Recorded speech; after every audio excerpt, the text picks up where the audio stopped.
is 19 hours 30 and you're tuned into the radio with a difference, and it is time to enter room 592. This evening, at the helm of the program as usual, Dr. Yog Mahadeo alongside senior journalist of Kaiser News, Mr. Leonard Gildarie. And this evening they have a few special guests for you this evening.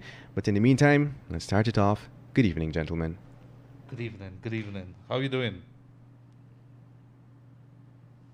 Dr. Yog Mahadeo in the house, and I see my friend here, Dr. Josh Kanhai. How are you doing?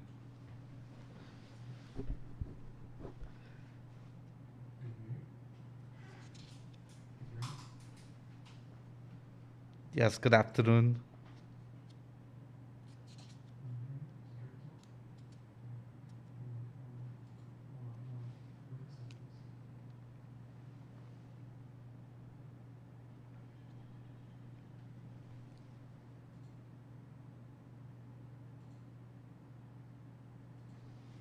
Viewers, listeners, we are joined tonight in a special election extension here to look at the recount and what's been happening. And of course, joining us tonight are two of our other youngsters, the new movement, no pun intended in terms of the new, but they are new. And Josh, as you and I would have discussed in another program, it has been an amazing journey, hasn't it, my friend? It's been a great experience from conception, and we're waiting for the birth of it. I could imagine. Well, Josh, to you and Carlisa, I feel I welcome alongside with senior journalist, our friend Leonard Gildarie, we welcome you to the room 592, where we seek to unleash the truth. And without any much further ado, sir, let me ask you to take the lead here. Give us an update what's been happening there at the Artichoke Convention Center, your party's experience, where we are and where we are going, sir. Right. Well, so far from day 1 to day 14, we've had a great experience. As of today, we have 2 new workstations working and processing, and they're doing finished about 12 boxes, while the other completed about 8 or 9 boxes. These stations, as we know, they're one for Region 7 and one for Region 6. As of today, there was a little issue that came up, of course, with the observation report, the infamous observation report. And what I found is that, and what my rep has found, a very hard-working gent, he's found that the serial numbers that are being called, it's in the numbers of like 70s, 50s, 80s even. But what is happening, they're only, out of that 80, say 5 is ticked, they're only placing that 5 on the observation report. That now will not reflect the total accuracy or the total competence of the observation report itself, because that will seem like only 5 were called, and it was right on the bat that 5 was actually recorded and not ticked after being called dead or migrated. So what we're going to be tackling tomorrow is that these observation reports contain the entire facade of numbers that they go ahead and call each day, right? In addition to that, we've been moving quite smoothly with tabulation. I'm quite happy with the job the GECOM staff are doing there. We are looking forward to finalize Region 2 tomorrow and have that signed certificate. Of course, APN UAFC will sign it. APN UAFC, PVP will sign it. I think LJP is there to sign it as well, and URP. In addition to that, from the inception to now, it's been great improvements. The growing pains have sort of weaned down, and we are proceeding now into that smooth, rhythmic sort of flow at this point in time. I have no other complaints at this moment with GECOM and its staff. Maybe Carlisa can give an input on the others as well. Well, before we go to Carlisa there, Carlisa, I know you must be tired as well. Having been at this day in, day out, you must be a little tired. But guess what? We just want to hold on to you a little bit more, if you don't mind. Josh, just before we go to the in-depth, report and analysis, a couple questions for you. Today, Leonard and I, we understood that the two workstations that were not added to the Region 4 or the District 4 count, which seems to be, well, not seems, which we all know to be, is the most voluminous, most boxes, most everything. And one would have thought that logic would have prevailed and lent itself towards a decision to add those two workstations to Region 4. However, as you pointed out, it was to Regions 6 and 7. We also understood that that was not a commission's decision, it was a secretariat's decision. I don't know if you have any other insight on why or the logic behind this. It was, to begin with, it was also a national task force decision, sorry. They were the ones to give the sole and the final decision, and they did that by only giving us two workstations. For putting it towards Region 6 and 7, I'm not sure of their rationale, but I would have preferred it to be a Region 4 and at least a Region 6 or a Region 5. Preferably a Region 6. Let's get the ball rolling there. But I'm not sure of their rationale nor their any other insights into why they're doing it. You see, the communication between stakeholders and GECOM, it's not that up to par. It's not that efficient, and we don't usually understand why they make such decisions. But for me, I would love for it to be Region 4, because when I do some math, some not quick math, but some real good math, Region 10, Region 9, Region 8, Region 7, and Region 6, and Region 5, when you total those number of ballot boxes, you come up to 871.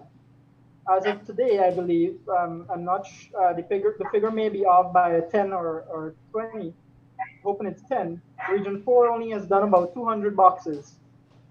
So with a box total of 879 in Region 4, that completely trumps all of the other regions, which are currently being counted, right? So I will be pushing, my party itself will be pushing for there to be more stations allotted to Region 4.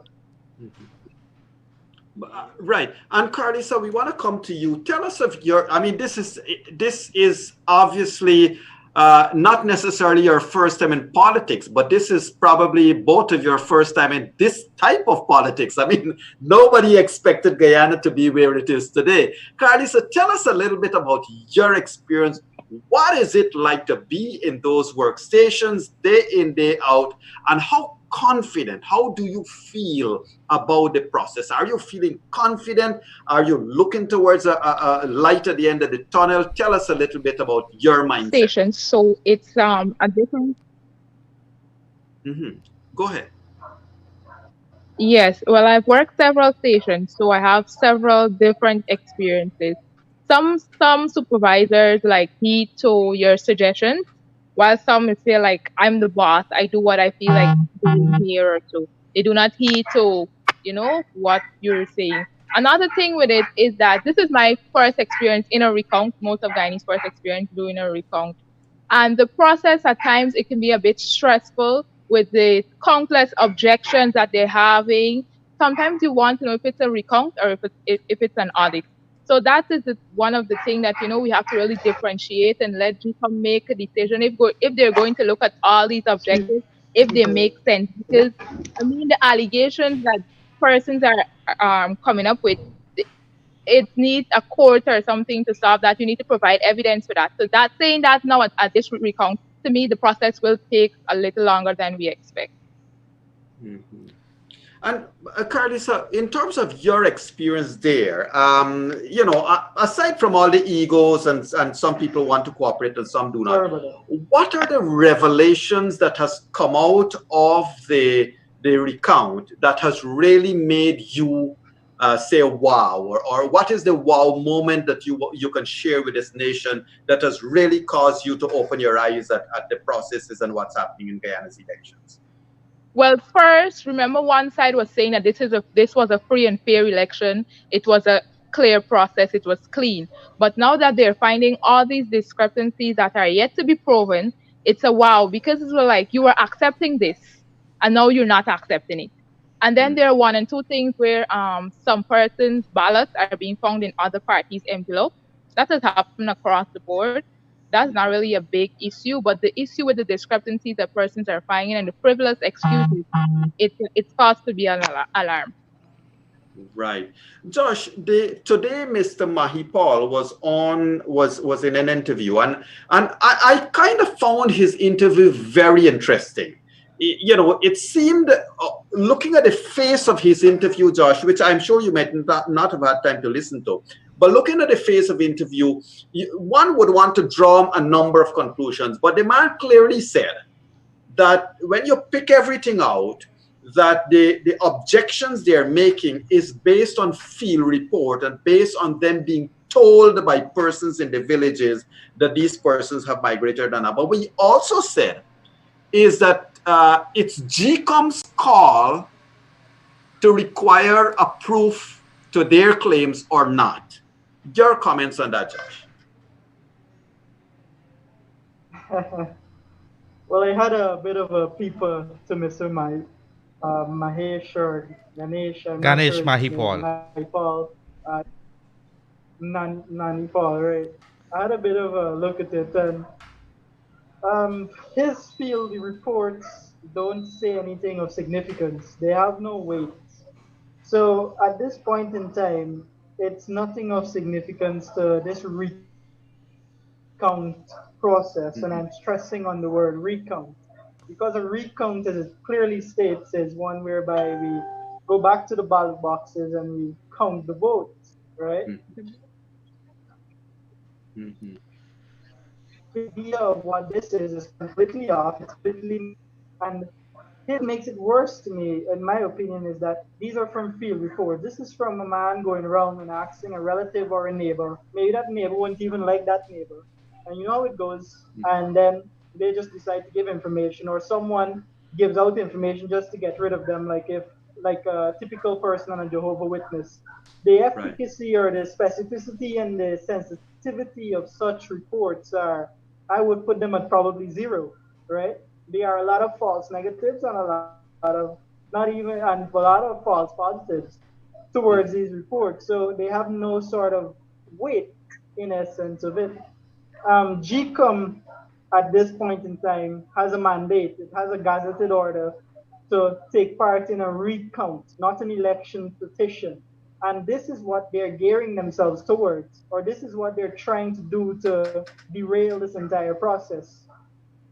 But rest assured that GECOM will continue to follow their mandate, because I clearly remember him saying that some supervisors are accepting these evidence while some aren't, and clearly there is some sort of discrepancies with the supervisors themselves. But when you look at it from a helicopter view, you would see that GECOM itself is not paying any heed to these evidence that they're providing, right? So GECOM is fully geared into this recount process, and my take on it is simply that GECOM is doing a job that it's mandated or gazetted to do. Correct.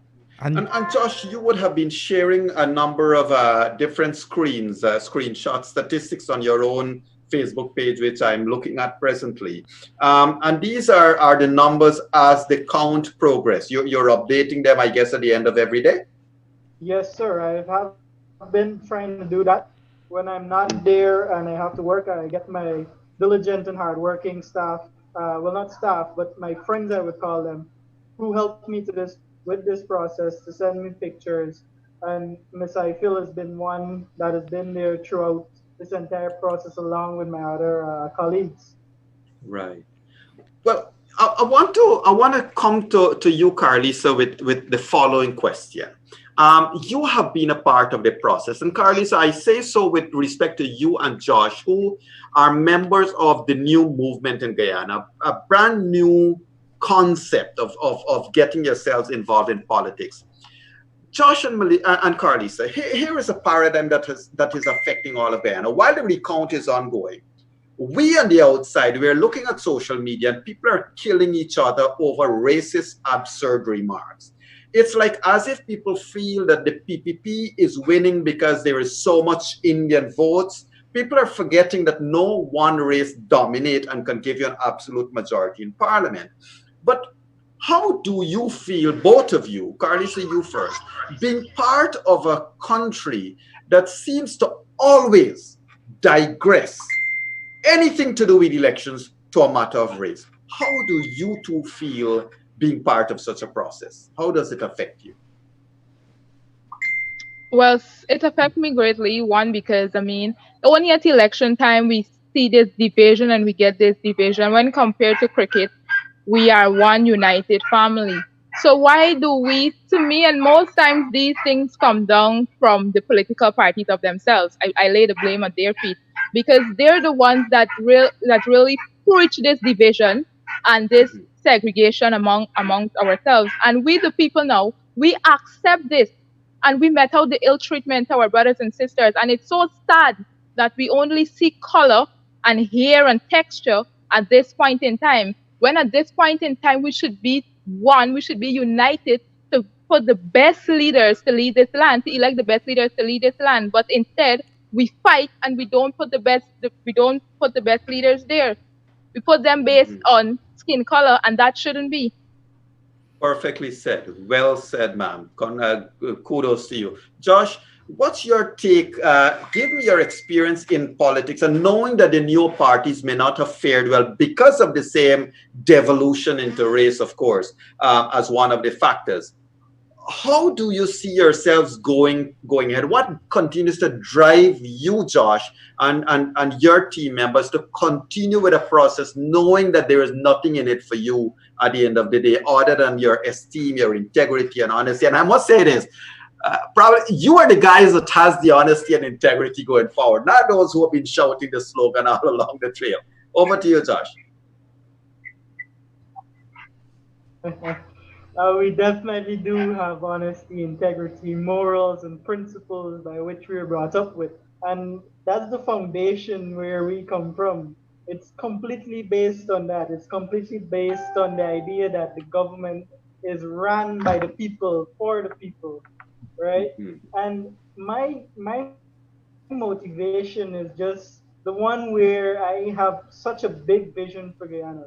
I said it on Newsroom before. I want to make Essequibo look like the Manhattans. It has the potential. Guyana has the potential. And I know this. I'm on the ground. I'm with my colleagues, some brilliant young men attending the University of Guyana. They have some amazing projects and just and knowing that I am a person from since birth saying that I don't want to move away from Guyana. Knowing this and knowing who I really am, it just puts me in a spot to be like, these people need representation whereby they can reach their true potential. And I won't be the one at the top. Everyone will be the ones at the top. We want fairness and equality. And that drive to see a future, to have a vision, and to work towards it and implement systems that will put us in that place to achieve it. It's one that keeps me and my team members highly, highly motivated. And as Carlisa rightfully said and perfectly said, racism is something that's dying. It's going away from our perspective. Because young people like us, we don't depend on race, we depend on connections. We depend on a network which we form. And for example, Carlisa is of a different race than I am. And we see a potential, or we see advantages, or we see strengths in each other that we can work with.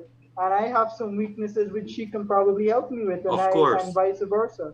So that's what a team is about. Young people, and I want to move forward in this fashion. Correct. And that's what a team is about. And doc, even in the medical profession, one medical doctor is not specialized in everything in the human anatomy. Exactly. That's why you have teams of doctors. Carlisa, I want to come back to you with a question that, I want to gauge your feeling. The young people's experience and feeling is important if we are to heal as a nation and move ahead. Ma'am, Carlisa, in a lot of ways, as soon as we talk about Mingo, everybody on the AFC APNU side jumped down on our throat and said, why are you raising Mingo? We're now doing a recon. Could you tell me how you have been feeling when you are seeing the numbers of the recount as compared to what Mr. Mingo would have declared? Well, for me, I felt really sad and bad to know that one man was leading this country in the wrong direction and one man chose to be selfish. I don't know what was his gain or what his gain would be like, but one man chose to give this country such a bad name and a bad stain. I mean, some of us Guyanese are starting to feel the guilt. Some of us are saying, even some of the loyalists, when you speak to them, they'll be like, Mingo was wrong and thing, but they're like to come out and say boldly like, hey, he was wrong. They're not doing it. But for me, it shows that how selfish Guyanese could be at times, and it shows that it's not he of himself decided to do this, right? It had to be some force behind it. Because what would it gain him to just do that just like that, right? Correct. So that's my take on it. Thank you, Carlisa. I know that my colleague, senior journalist, Mr. Gildarie, is ready and raring to go. Sir, over to you. Thank you very much. Count of Monte Cristo. You should read that book. It's a very good book. I saw the movie, but let's get right down to it. Two young people. Welcome to Room 592, the new movement. And it's always a pleasure talking to Dr. Josh Kanhai. But I want to ask you, and let me give the lady the first chance, Ms. Carlisa Îfíll. You've been there 2 weeks almost. Is it your impression that GECOM is being wagged by the Secretariat? I'm talking with the commissioners and the chairperson. Well, I would say 50-50. Because sometimes they act like if they have Guyana at heart, and sometimes they act like, like they really want this process to go through, and then sometimes they backpedal on that motion. So when it comes to certain issues, it looks like if they want to go forward, but then again, they don't want to. It's like they're not really of themselves. They're not really being them true selves 100% of the time. They're going half and half. So who's in charge right now? Is it the Secretariat or the Commission? I wouldn't answer that. I would ask you that, Dr. Josh Kanhai. Who's in charge?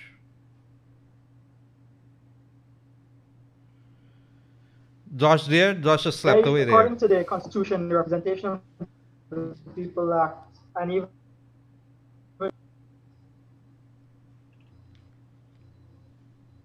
so, yes, the Commission has the rule over the Secretariat. Yes, go ahead, Josh. So the Commission has a role over the Secretariat. I'm asking you, in practice, what is happening right now? Who's in charge? Well, right now, backpedal a bit to about 5 days ago, it seemed that the Secretariat was in charge, but it was caught in a red-handed act.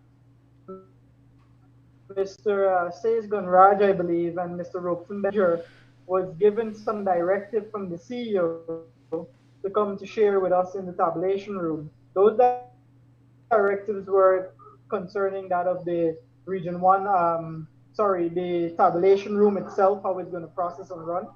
And we saw that root problem came from the CEO himself. He sent out directives to the IT staff, even though he was present in a meeting with the commission itself, stating that we will follow the gazetted order and we will tabulate box after box, right?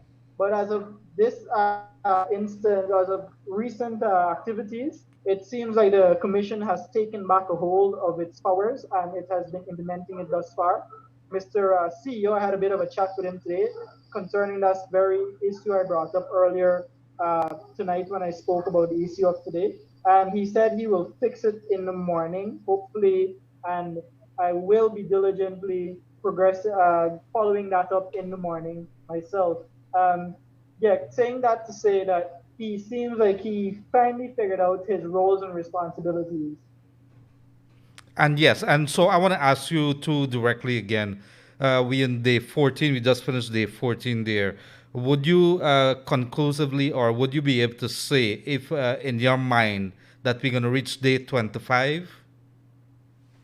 Miss Eiffel probably could start. I ask you.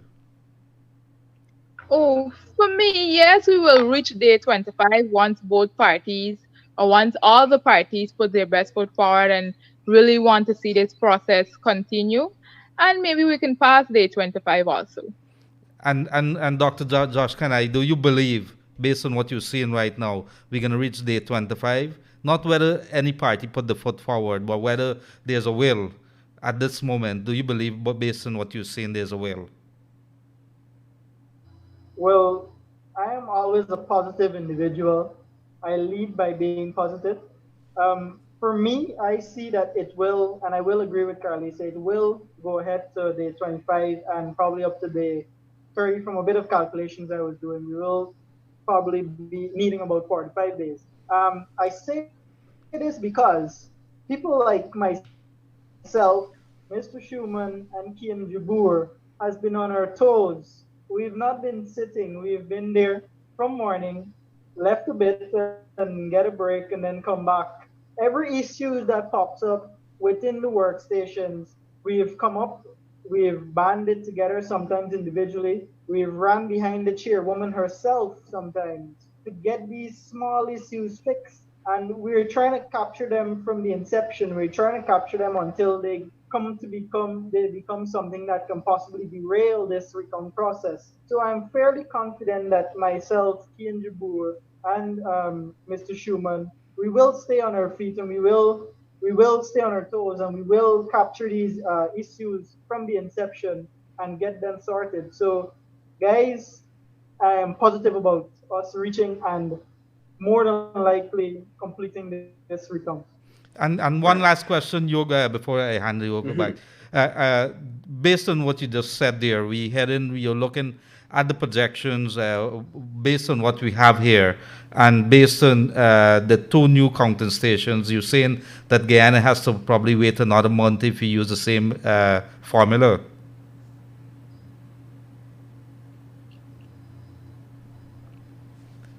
Do I repeat that? Based on what you see, and you're saying that Guyana should wait another month if you're using the same formula.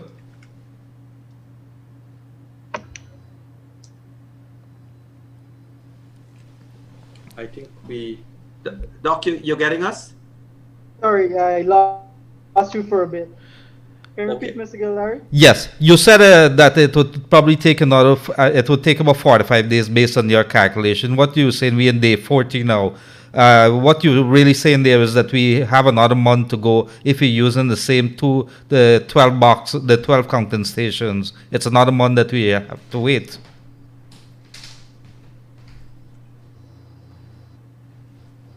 Yeah. Yeah, there's a possibility of another one, and based on that calculation, with some standard deviation, adding or plus or minus 45 day, given that we have 871 plus another about 200 more to the region 3, and then another 600 plus to region 4. Four. Uh-huh. So I projected it based on those calculations with that standard deviation. Mhm. Over to you, Yog. Added. Uh-huh. But I might have missed the end of your question. Thank you. Right. Well, Josh, Leonard was getting at your confidence as to the amount of days it will take. But here's how I want to put it to you: are we in any danger that CARICOM may themselves be unable to stay over a protracted period? Because if GECOM cannot say it's going to take 45 or 55 days, CARICOM do not know when it's going to end. And so we're already hearing all of these things coming out from that. How concerned are you where that is concerned? Very, very, very concerned. Actually, we had a little meeting with CARICOM just about 6 days ago, and I brought up that very question with them about if they're able. I don't think no, it wasn't me. It was Kian Jabur brought up that very question if they're able to stay for the entire process, and they didn't answer us. They smiled. That was a bit worrying because that smile might have covered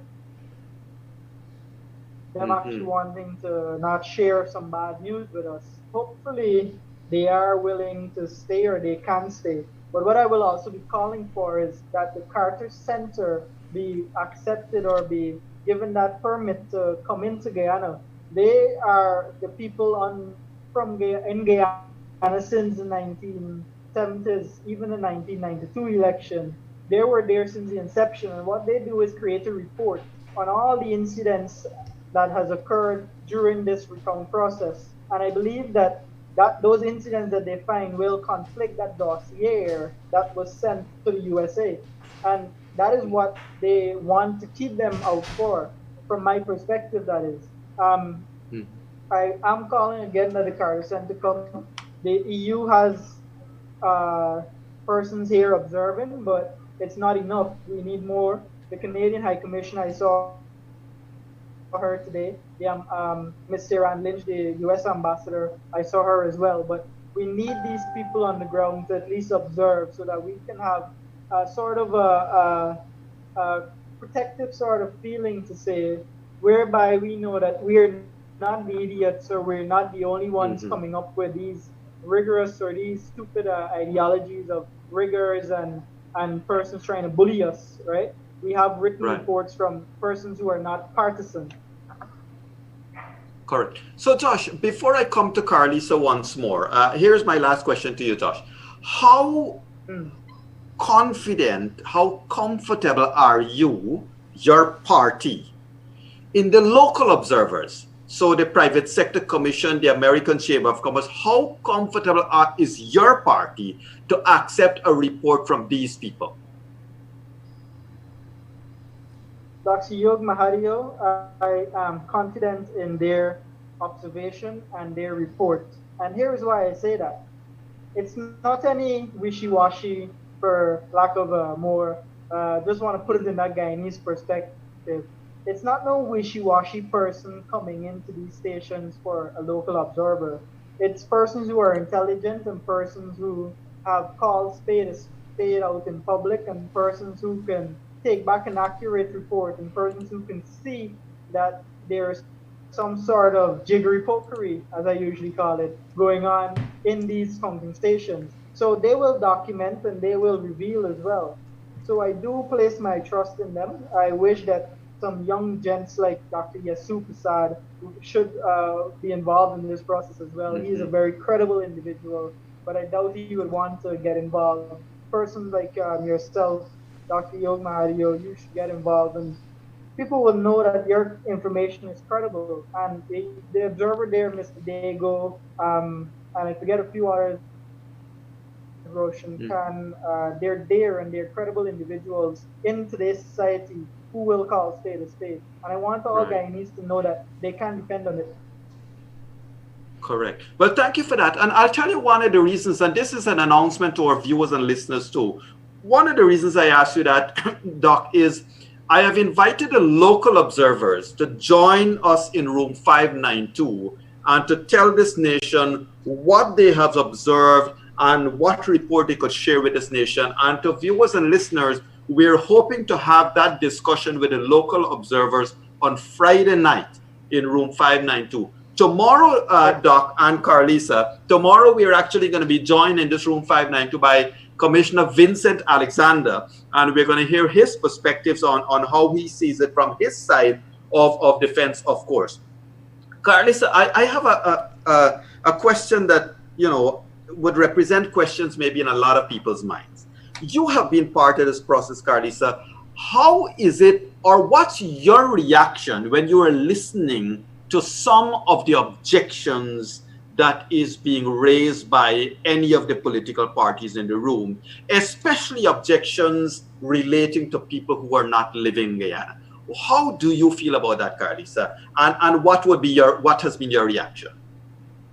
Well, my reaction most of the times I object to them because, for example, one objection a gentleman made was that several persons they migrated. I had to ups him and say migrants could vote. They could come back to vote. They could come back and vote. And then he changed the objection, but they were out of the jurisdiction. Do you have any evidence of such? These persons are coming with things that, I mean, they don't have any integrity in them. Anybody could tell you any dates where somebody left. Some people don't even remember the day they leave this country. So when you come with things like that, they raise eyebrows. And for example, for me, sometimes I'd be like, it's me alone might have a problem with it. I just feel bad sometimes, telling, always objecting and so. But then when you look at it, other parties share a similar view that most of these objections, they are frivolous. They don't have any weight. Another example I would give you is that they always call several numbers. Sometimes you sit in the room, 17 numbers they call, and none in ticker. None is the ones that they want to query. So that is another time wasting something. It's sad to see that the nation has spent so much money, all right, and we have to take so long to get these results. It's time persons come together and realize that, hey, this isn't making sense. It's best we allow this process to go on, all right, in a clean way and stop objecting to frivolous issues, and we'll get somewhere as a nation. Correct. We'll get farther we'll move at a faster pace than what we're moving at right now. We could have certainly hit the 25-day mark. Josh, here is one that sounds a bit funny. And I tell you what, if this whole election wasn't such a serious thing, it would certainly make for a good comedy. In Kaito News today, this afternoon, Kaito News did a special release. And it says that in one of the boxes, box number 5055, APNO AFC objected to 24 or made 24 objections, and in that box the PPP had 3 and APNO had all the votes. What would have been, you young people, would have been your reaction when you hear things like this? I see you laughing, Doc. Oh my God. I was there, and it was.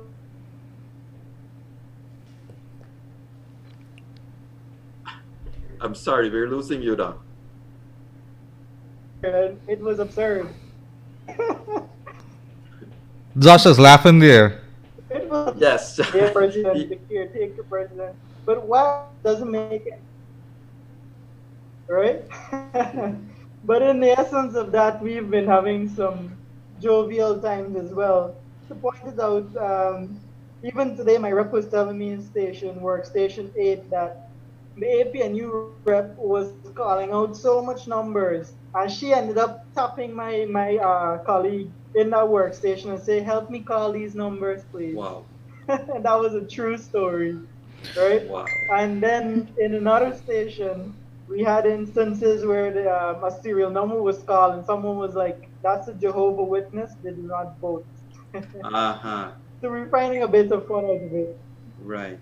And indeed, I mean, Carlisa, your opinion here, because I tell you why I've asked the two of you to be here tonight, because the nation needs to see, we have had, the PPP has its own channels and they are creating their own narratives. I mean, I'm sorry to put it like that, but they obviously have enough channels to carry their stories. APNO AFC obviously have more than enough to carry their own stories. And Leonard, I'm sorry to say this to you, sir, but I noticed that the Department of Public Information and NCN is using even the public space to wish themselves happy birthdays and so forth. So that's what we have been reduced to as a nation, that we are using these public spaces to do personal things. But Carlisa, I want to come back to you because, ma'am, I can only imagine how you must feel being in the room to see all of this happening and having invested so much of your effort and your passion and your time in getting to election day.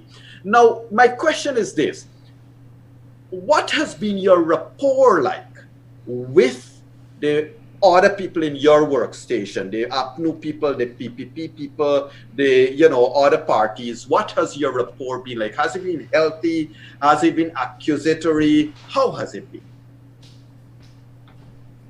Well, it's been good so far because, for example, I mean, they keep coming with things, but you got to be strong as an individual. You got to keep yourself together and you got to just fight the fight.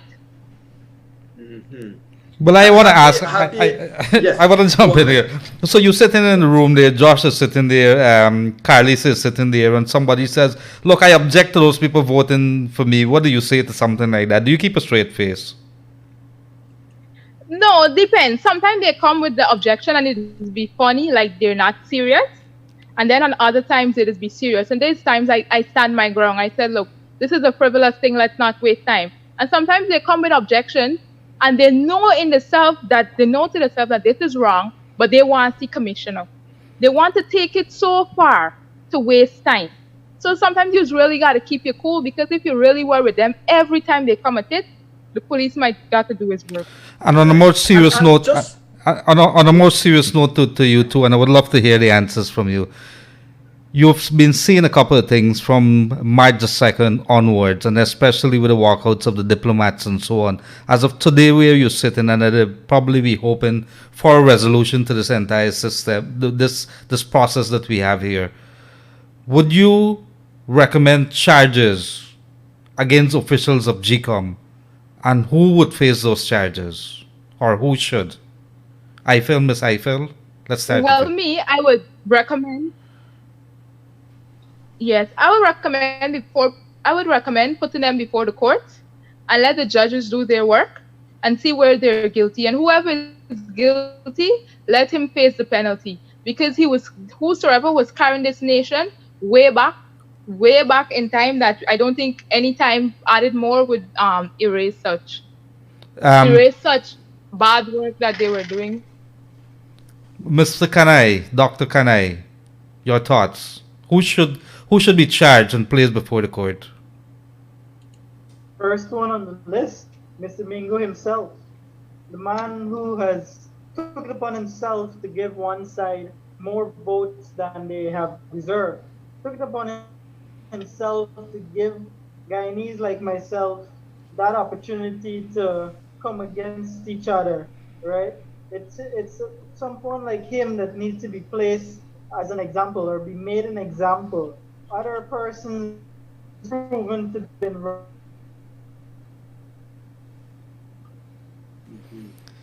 and causing havoc and opposition, at least discipline, maybe not jail, but discipline to know, to let her know that, hey, this is your position and this is right. Yog, over to you. Yeah, thank you. So, Josh and Carlisa, it's but it's thus been far, good chatting. Mr. Ming fraudulent. Mhm. Yes, sorry. We seem to be going on and off a little bit, Leonard. But let's move ahead with the conversation. So, Josh and Carlisa, I know that you guys are working all day there. Let us talk a little bit of the humanness of it. Carlisa, how are you managing? How are you coping with the day-to-day stuff that you're going through? How has it been to get there under all of this COVID threat? You must be fearful for your life as well. Tell us the human side, you, this person, what you go through, ma'am, to be there day in, day out. Well, first of all, I live a good way from the site. I live on the West Bank. So that is a challenging thing to get up so early in the morning to reach there for 8. And then sometimes, even though there is supposed to be traffic, there is traffic for you to get there. When you actually get there now, and then the first thing you meet with in the morning is a silly objection, that's that's a kind of turn off.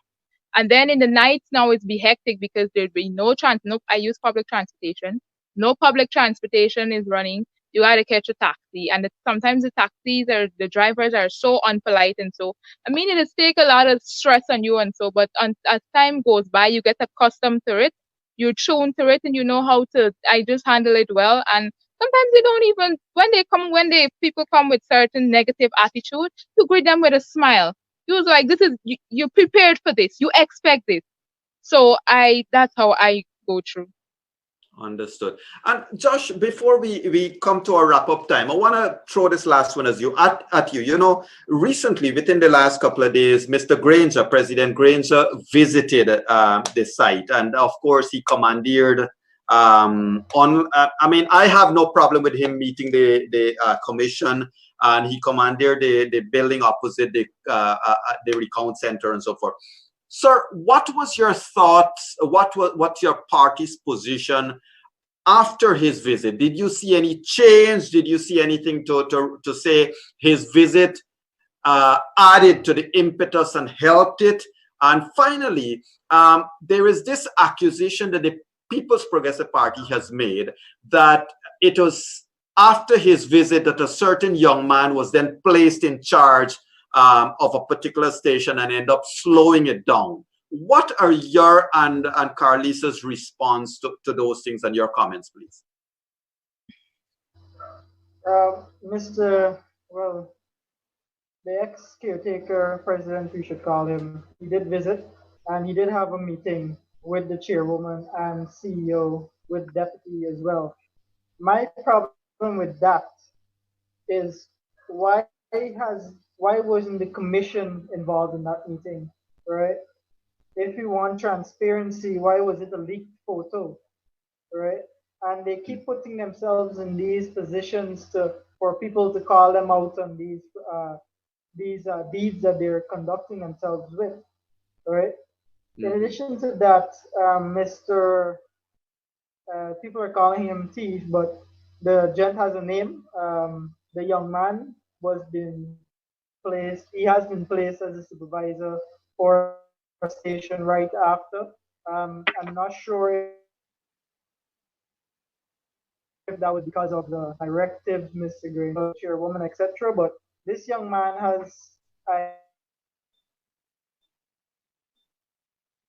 I don't see his supervisor station. Since he was there, he has been causing a bit of an issue whereby he doesn't know the protocols to follow. So let's see how that goes. And definitely, if he continues in such fashion, we will seek to ask for his relief of that station, him to be relieved from that station itself. Right. Other than that, the caretaker president did say that he will accept whatever is the outcome of this recount, and he should accept it. He should know that Independence Day is coming soon, and he should know that he should use his conscience, use his heart, and think about the Guyanese people and put his foot down to corral his cabal, as you put it. Good phrase. Carlisa, the truth is though, my dear young friend here, Carlisa, the truth is that regardless of who wins or loses these elections, Guyana has lost big time, isn't it? Yes, we have lost. We have lost our dignity as a nation. And I mean to see that this barefacedness, as Guyanese say, keep going on and keep peddling, it shows that persons no longer respect us as Guyanese. Our leaders who we put there to lead us do not they fail to realize that is we give them the power to lead us and we Correct. can take it back anytime. Instead, they're just stamping in our faces. And it's sad to say that some of the population has decided to accept it. As I say, sometimes they spit in your face and you're calling it rain. You think it's something good. Well put, well put. Leonard, that is very, very stark. Well put by both of them. Let me say this very quickly. If there ever comes a day that these two end up in Parliament, in the National Assembly, I would be there on the first day. I would like to hear them. Well, certainly. And what we have to do is band together as a nation to ensure that our young people can build a future that we can all be proud of, regardless of the politics of the day. This country belongs to our children, and our future is invested in them, ladies and gentlemen. And we have to ensure that all doors are open, like it is open here in room 592. Josh, it's certainly been a pleasure. And Carlisa, it's been a pleasure to have you both here tonight. Carlisa, you first. Any final thoughts to our viewers and listeners all across Guyana? Well, first, I would like to admonish them, don't look at the first post or the first thing you see and be alarmed. Make sure you find out for yourself what's really going on there, because a lot of misinformation and a lot of things are being peddled out there. Like this is going on, the place running down. Nothing of such is being going on, some of the things that they reported. And it's time we as Guyanese, we need to look at the way forward and stop bringing up history, but this happened then and that happened then. No, let's look forward. Let's be united as brothers and sisters, and let's stop seeing this division and this color, and let's stop looking at people here and who richer than who. This we tend to be divided by class and racism. It's time we cut this out and stop being divided.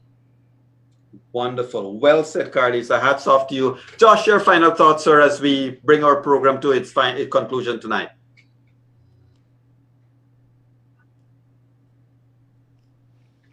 Dr. Josh?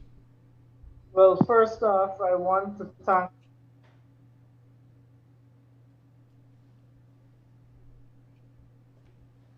We seem to have lost the connection there. all the frontline workers. Yes. We're hearing you now. Can you hear me? Yes.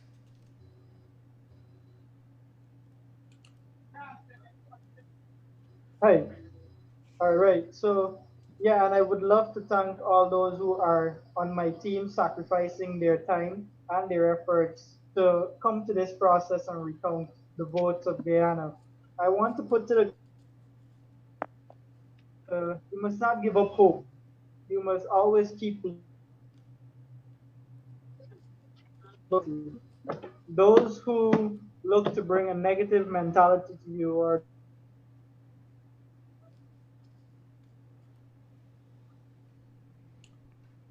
will prevail. Also know that you have sincere about moving Guyana forward, and we are an example of that. All of us, all four screens are an example of that, not just myself and Carla. And I want the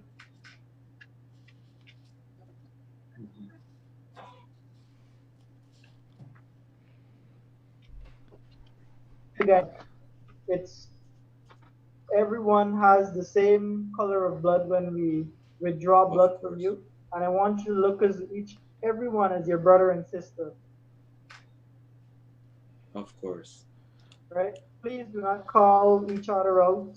Please do not say, "Oh, you are this."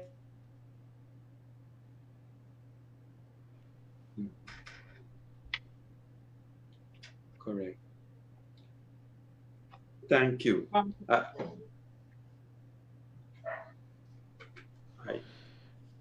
Thank you for that. Thank you for that, Dr. Josh Kanhai. And ladies and gentlemen, there you have it. Just before we wrap tonight, I'll remind each and every one of you by handing you over to Mr. Leonard Gildarie about our show tomorrow. Len? Yes, thank you very much there, Dr. Yog Mahadeo. Two very engaging personalities there, Dr. Josh Kanhai and Carlisa Îfíll of the New Movement, and that's one of the young parties. I'd say they have progressed, matured very, very quickly. We've seen them talking some serious business there, reforms they're looking on, they're paying attention, they're talking the hard words that are supposed to be said to the persons, the stakeholders that are involved. So I want to say, thank you very much for the engagement. Tomorrow, Yoga, we're going to continue. We are looking at Brian Allicock, the chairman of Region 9. And we are going to be discussing with Mr. Allicock what is happening there. There's an open border, and so COVID-19, very big reality there. They had the first case of COVID. I understand they have about 4 more or so persons who've been tested positive, and so there's deep worry over 1,000 miles or kilometers of open border there that people have been crossing along the Brazil border with Guyana there. So that is going to happen tomorrow, and of course I'm looking forward to Mr. Vincent Alexander, the Commissioner of GECOM, tomorrow evening on room 592. That is supposed to be exciting. Let us put him in the hot seat, but I'm also sure that he is quite capable of handling himself too. Of course. And so there you have it, ladies and gentlemen. And let me thank you, Dr. Josh Kanhai, for coming out tonight. I know you guys are tired. You were there all day at the Arthur Chung Convention Center doing the recount. And to thank Carlisa Îfíll for joining us. Ma'am, you have done well and continue making us proud, both of you, at the Arthur Chung Convention Center. As all eyes are on you guys, know that we love you, we respect you, and we certainly look forward to continuous reports from you. Carlisa, hats off to you. Keep doing the good work, and we will certainly hold you dear and keep you in our prayers, my dear. All right. Thank you very much for the invitation. Thank you very much. Thank you. ladies and gentlemen, viewers and listeners, I thank you all for joining us in room 592 tonight. And certainly we look forward to you joining us again tomorrow night as we have GECOM Commissioner Mr. Vincent Alexander joining us in the hot seat as we will have in focus elections 2020. And tomorrow at 1:30, please join Mr. Leonard Gildarie and yours truly as we have the COVID Watch and Elections Watch. And of course, we're going to open up the lines to callers from all across Guyana. But tomorrow night, it is Mr. Vincent Alexander. And as we go more into the week, on Thursday, we have some special guests, as we will on Friday. So stay safe, ladies and gentlemen. Stay home. Stay away from anyone. Keep yourself safe, clean, and away from COVID-19. And do have a wonderful night. Ladies and gentlemen, viewers and listeners, as we say goodbye to you from the Kaicho Radio Studios, let me say thanks to Kevin Smith, to Joshua, to the entire Kaicho Radio technical team, to my co-host, Mr. Leonard Gildarie, of course, Mr. Glenn Lal, the owner of Kaicho Radio, and the entire Kaicho News staff. As we say thanks to Carlisa Îfíll, Dr. Josh Kanhai, we bid you all good night. Bye-bye now. Good.